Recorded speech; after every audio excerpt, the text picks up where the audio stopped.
This presentation is about ventilator-associated pneumonia. First, the objectives of this presentation. The first objective would be to review the epidemiology of VAP. 2. Describes the key issues related to diagnostic VAP. And 3. Identify the risk factors for and interventions to prevent VAP. The last part would be discussing the appropriate duration of therapy. Ventilator-associated pneumonia usually occurs 48 to 72 hours after intubation and start of mechanical ventilation. It's the second most common ICU infection. It represents about 80% of all nosocomial pneumonias. The main risk factor is increased duration of mechanical ventilation. You can see here that it increases 1 to 3% per day, and it's concentrated over the first 5 to 10 days of mechanical ventilation. There are approximately 300,000 cases annually and 5 to 10 cases per 1,000 admissions in the ICU. Its prevalence is 5 to 67%. It's the first cause of death among nosocomial infections. It also increases hospitalization costs by up to $50,000 per patient who are diagnosed with VAP. There are two events that can actually lead to the development of a VAP. The first one would be colonization by MRSA or any other organism, and the second one would be aspiration or microaspiration when the patient is actually intubated, and both of those events would develop into a pneumonia. The main reservoirs of nosocomial pneumonia pathogens come from the oropharynx, the trachea, the stomach. It can come also from the respiratory therapy equipment, like the tube or the machine. It can come from the paranasal sinuses. Another thing is that endotracheal intubation decreases the cough reflex, it impedes the mucociliary clearance, it injures the tracheal epithelial mucosa, and it provides a direct conduit for bacteria from the upper respiratory tract to the lower respiratory tract. The microbiology depends if the pneumonia is early onset or late onset. If it's early onset, meaning that it's less than 4 Van days, the bacteria are usually the same as the ones that cause community-acquired pneumonia. If the pneumonia is late onset, more than 4 Van days, most of the bacteria are antibiotic-resistant organisms. Pseudomonas is the most common pathogen that can cause ventilator-associated pneumonia. It's closely followed by Staph aureus. There are other bacteria that can cause pneumonias like Enterobacter, Klebsiella, and E. coli. When the pneumonia is associated with aspiration, anaerobes are very common. There are also other special groups of bacteria that can cause pneumonia, like Legionella, Aspergillus, CMV, and influenza. The Clinical Pulmonary Infection Score is the most well-known clinical scoring system for VAP diagnosis. It's completed at bedside on day 3.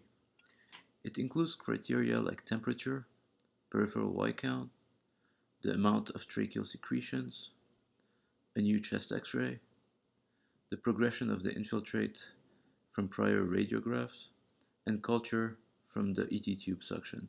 It also includes the PF ratio to represent the oxygenation. If the score is more than 6, it has a sensitivity of 93% and specificity of 96% to diagnose ventilator-associated pneumonias. It is better at predicting who does not have VAP. To clinically diagnose VAP, the presence of or absence of fever, leukocytosis, or purulent secretions alone are not that helpful. It has to be combined with a new radiographic evidence of infiltrate, plus at least 2 of the previous criteria to safely diagnose VAP. Absence of new infiltrate and less than 50% PMNs in lower airway secretions make VAP very unlikely. There are different pros and cons in regard of getting quantitative cultures for diagnosis of ventilator-associated pneumonias.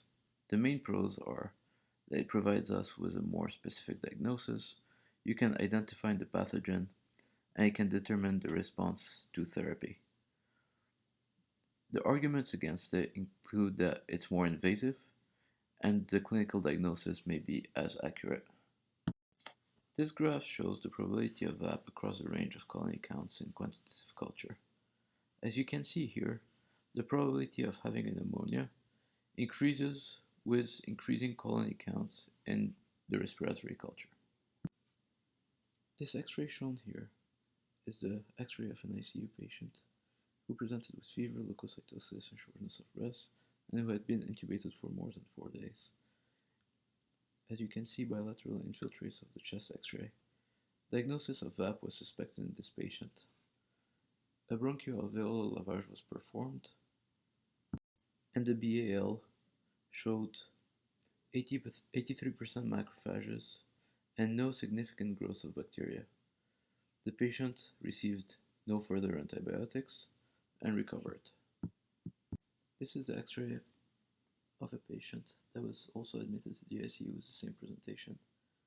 As you can see, this chest X-ray is a bit clearer than the previous patient. A BAL was also performed here. It showed 78% neutrophils and growth of Klebsiella pneumonia. The patient was treated with antibiotics and also recovered. The main reason behind those 4 slides is to show that clinical diagnosis is often not enough to diagnose VAP. BAL can really help in having a more accurate diagnosis.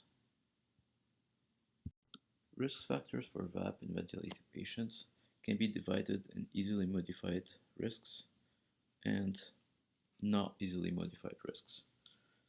The risk factors that are hard to modify include chronic lung disease, severity of illness, age more than 60, head trauma, coma, ICP monitor, patients who had upper abdominal or thoracic surgery, patients who had neurosurgery, patients who were extubated and then reintubated, and patients with ARDS. The modifiable risk factors in mechanically ventilated patients that reduce the incidence of VAP include decreasing the duration of ventilation, administering H2 blockers and antacids, interventions that can decrease the amount of aspiration, administering the appropriate antibiotics, provide enteral nutrition through an NG tube, and decrease the amount of vent circuit changes. Also, many risk factors that can predict a poor outcome in patients with ventilator-associated pneumonias. The most common ones are worsening respiratory failure, any fatal underlying condition, shock or any type of shock, the type of ICU. Obviously, these conditions are more commonly managed in a medical ICU. A gram-negative infection like Pseudomonas or Acinetobacter, and inappropriate antibiotic therapy. There are many methods that can be proposed to reduce the incidence of ventilator-associated pneumonias. Non-invasive ventilation is one of them. Avoid the prolonged use of paralytic agents or IV sedation. Try to extubate the patient as soon as possible. Removing the NG tube is also very important. Elevate the head of bed more than 30 degrees. We'll talk about that just a bit later. And maintain adequate cuff pressure on the ET tube. There are also some others methods that can be used, like limiting the number of circuit changes, proper disinfection of the machine and the tube, and avoid unnecessary reintubation.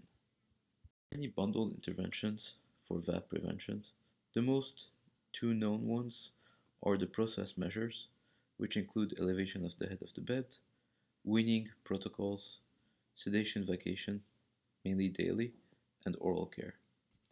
The other bundle is the IHI ventilator bundle, which includes the elevation of the head of the bed, daily sedation vacation, and daily assessment of the readiness to extubate.